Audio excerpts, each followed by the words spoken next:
2 Samuel chapter 7 is a pivotal chapter in the narrative of David's reign as king of Israel. It begins with David expressing his desire to build a permanent dwelling place, or temple, for the Ark of the Covenant, which is currently housed in a tent. David's intentions reflect his desire to honor God and provide a more suitable place for the Ark. However, God responds to David through the prophet Nathan, revealing that it is not David's role to build the temple but rather to focus on his responsibilities as king. God makes a covenant with David, promising to establish his dynasty and throne forever. This covenant, known as the Davidic covenant, becomes a central theme in the biblical narrative and is significant in the messianic context, as it foretells the coming of the Messiah from the lineage of David. God's promise to David emphasizes that his descendants will rule over Israel, and God will be their father.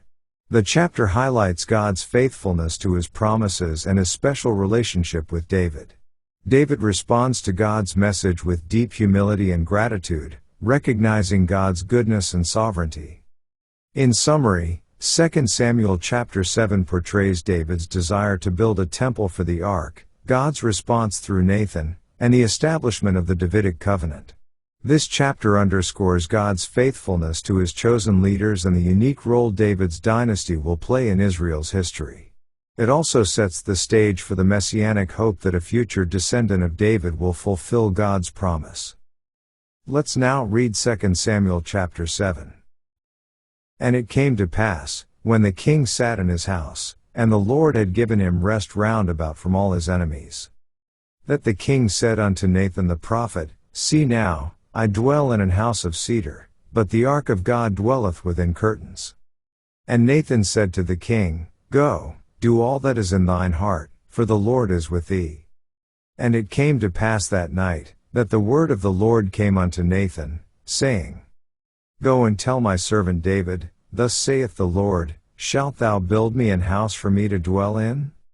Whereas I have not dwelt in any house since the time that I brought up the children of Israel out of Egypt, even to this day, but have walked in a tent and in a tabernacle.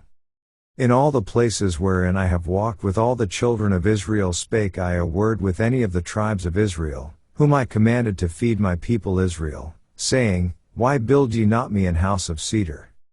Now therefore so shalt thou say unto my servant David, Thus saith the Lord of hosts, I took thee from the sheepcote, from following the sheep, to be ruler over my people, over Israel. And I was with thee whithersoever thou wentest, and have cut off all thine enemies out of thy sight, and have made thee a great name, like unto the name of the great men that are in the earth. Moreover I will appoint a place for my people Israel, and will plant them, that they may dwell in a place of their own, and move no more, neither shall the children of wickedness afflict them any more, as before time. And as since the time that I commanded judges to be over my people Israel, and have caused thee to rest from all thine enemies. Also the Lord telleth thee that he will make thee an house. And when thy days be fulfilled, and thou shalt sleep with thy fathers, I will set up thy seed after thee, which shall proceed out of thy bowels, and I will establish his kingdom. He shall build an house for my name, and I will establish the throne of his kingdom forever. I will be his father, and he shall be my son. If he commit iniquity, I will chasten him with the rod of men, and with the stripes of the children of men. But my mercy shall not depart away from him, as I took it from Saul, whom I put away before thee. And thine house and thy kingdom shall be established forever before thee, thy throne shall be established forever. According to all these words, and according to all this vision, so did Nathan speak unto David. Then went King David in, and sat before the Lord, and he said, Who am I, O Lord God? And what is my house, that thou hast brought me hitherto? And this was yet a small thing in thy sight, O Lord God, but thou hast spoken also of thy servant's house for a great while to come. And is this the manner of man, O Lord God? And what can David say more unto thee? For thou, Lord God, knowest thy servant.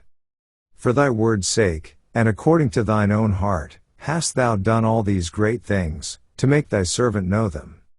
Wherefore thou art great, O Lord God, for there is none like thee, neither is there any God beside thee, according to all that we have heard with our ears. And what one nation in the earth is like thy people, even like Israel, whom God went to redeem for a people to himself, and to make him a name, and to do for you great things and terrible, for thy land, before thy people, which thou redeemest to thee from Egypt, from the nations and their gods. For thou hast confirmed to thyself thy people Israel to be a people unto thee forever, and thou, Lord, art become their God.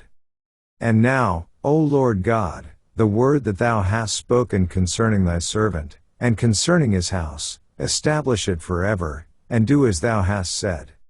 And let thy name be magnified forever, saying, The Lord of hosts is the God over Israel, and let the house of thy servant David be established before thee.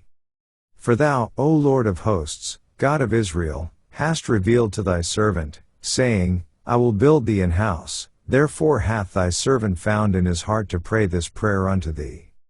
And now, O Lord God, thou art that God, and thy words be true, and thou hast promised this goodness unto thy servant. Therefore now let it please thee to bless the house of thy servant, that it may continue forever before thee, for thou, O Lord God, hast spoken it, and with thy blessing let the house of thy servant be blessed forever. This ends our reading of 2 Samuel chapter 7.